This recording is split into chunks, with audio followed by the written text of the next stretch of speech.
सरकारें स्वयं माफिया न बन जाएं, सरकारें स्वयं हत्यारी न बन जाएं। जो सरकारें नशे के ठेके दें, व्यवसाय दें, मैं उन्हें राष्ट्रभक्त कभी नहीं मानता। राष्ट्रभक्त है सरकारें, राजनेता है, मगर वो अज्ञानता की राष्ट्रभक्ति कर रहे हैं। हमारी पहली राष्ट्रभक्ति है कि हम राष्ट्र के अंदर रहने वाले लोगों को गलत रास्ते में न जाने दें। राष्ट्रों ने भूखंड नहीं होता, राष्ट्र वहां रह रहे जीवंत लोगों से बनता है। और हम अपने लोगों को, अपने बच्चों को यदि नशे की ओर बढ़ा देंगे तो राष्ट्र कभी उन्नति के पथ पर नहीं जा सकेगा। हमारा युवा वर्ग भटक रहा है, उसे रोकना पड़ेगा। आज उसका अधिकांश समय बड़ी बड़ी पार्टियों में लाखों लाख करोड़ों करोड़ रुपए खर्च कर रहे हैं। हो हल्ला, नाच गाना, ऐशो आराम। हर बड़े बड़े होटलों में जाकर के देखो, नाच गाने की पार्टियां चल रही हैं, शराब की पार्टियां चल रही हैं। किस दिशा में ले जाएंगी युवा समाज को? क्या युवा धार्मिक पथ पे चल रहे हैं? क्या सनातन के पथ पर चल रहे हैं? कौन रोकेगा इन्हें? सरकारें तो और खुली छूट दे रही हैं। जगह जगह नशे की दुकानें खोल रखी गई हैं, होटलों को भी लाइसेंस दे रखा गया है। यहां भी मेरा पहले रुकने की एक ऐसे होटल की गई थी, गुरु जी बहुत अच्छे होटल, शिष्यों की भावनाएं रहती है। मैं तो प्रथम हर पल निर्देशन देता हूं कि कोई ऐसा मकान किसी का मिल जाए जहां शांत से मैं रह सकूं 2-3 दिन, जहां पर बियर बार, बड़ी बड़ी चीजें, दुकानें थी और वहीं पर पार्टियां हो रही थी। मैंने कहा किसी कीमत पे मैं वहां नहीं रुकूंगा। फिर उन्होंने प्रयास करके एक ऐसे होटल को तलाशा जहां शाकाहारी था। मैंने कहा कितने ही कम से कम संसाधन ने, मैंने कहा मैंने किसान परिवार में जन्म मैंने लिया, बचपन से जीवन परिश्रमी रहा है, खेतों में भी मैंने काम किया है, मैं सामान्य से सामान्य वातावरण में रह लेता हूं, मुझे सुख सुविधाओं की जरूरत नहीं। आज भी आश्रम में मेरा छोटा सा कक्ष बना हुआ है, कम से कम संसाधनों में रहता हूं, उससे ज्यादा संसाधन मेरे शिष्यों के पास है।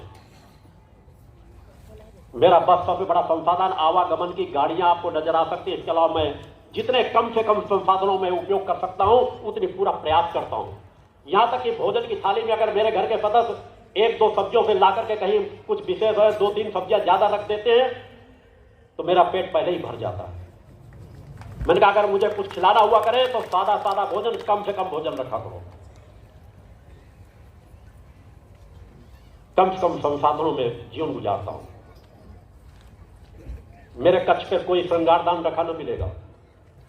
एक अलमारी पे वो एक शीशा टंगा हुआ, वही अपना काम चला लेता हूं। एक बिस्तर लगा हुआ है, एक टेबल कुर्सी लगी हुई है।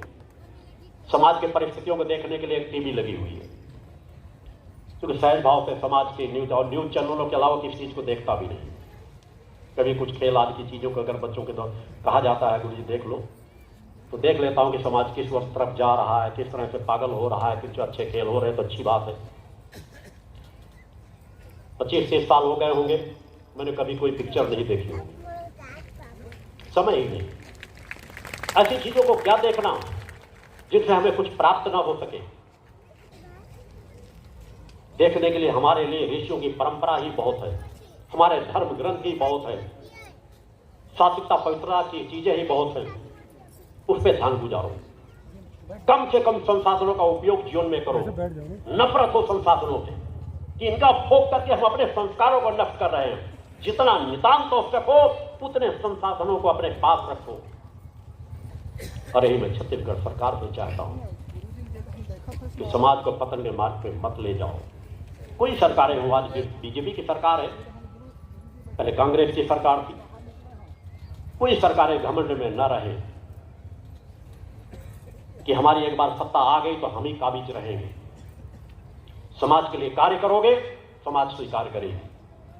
मगर अगर समाज के लिए कार्य नहीं किए जाएंगे, और सबसे बड़ा समाज के लिए अगर कार्य करना है तो समाज को अगर अपराध मुक्त बनाना है, नारी का सम्मान करना है, विकास के पथ पर ले जाना है, बीमारियों से मुक्त करना है, तो सबके मूल में है नशा। ये नशा मुक्त समाज का निर्माण कर दिया जाए, सभी ठेके बंद कर दिए जाए, तो अपराध भी कम हो जाएंगे, लोग बीमार भी कम होंगे, दुर्घटनाएं भी कम होंगी, महिलाओं पर अत्याचार भी कम होगा। तो उस दिशा में कार्य करने की जरूरत है।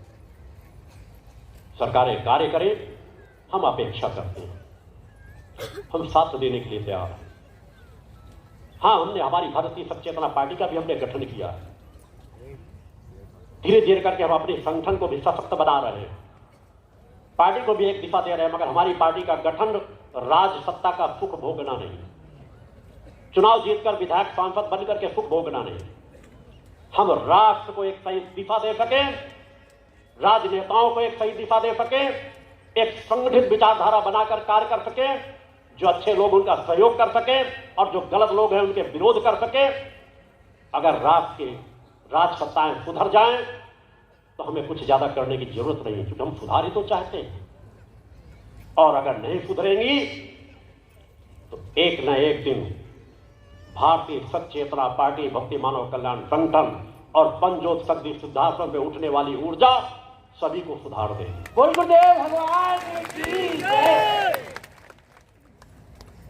देश में आरएसएस जैसी संस्था बहुत अच्छा कार्य कर रही है, राष्ट्र हित के लिए, समाज सुधार के लिए। मगर मेरी अपेक्षा है कि आप भारतीय सचेतना भारतीय जनता पार्टी को, आपकी जो अपनी पार्टी है भारतीय जनता पार्टी, उसको प्रेरित करें। वो आपकी अपनी पार्टी है कि भ्रष्टाचार से समाज को मुक्त कराएं, नशा मुक्त बनाए, राजनेता स्वयं माफियाओं की शरण न लें, माफियाओं का संरक्षण न लें, चुनावों में माफियाओं पर अंकुश लगाएं। आज शराब माफिया पूरे देश के राजनेताओं को खरीद करके अपना गुलाम बनाकर रख रही है। अधिकांश राजनेताओं की मैं बात करता हूं, शराब माफियाओं के गुलाम बने हुए हैं। शराब माफिया शराब पे पैसा कमाते हैं और अपने क्षेत्र में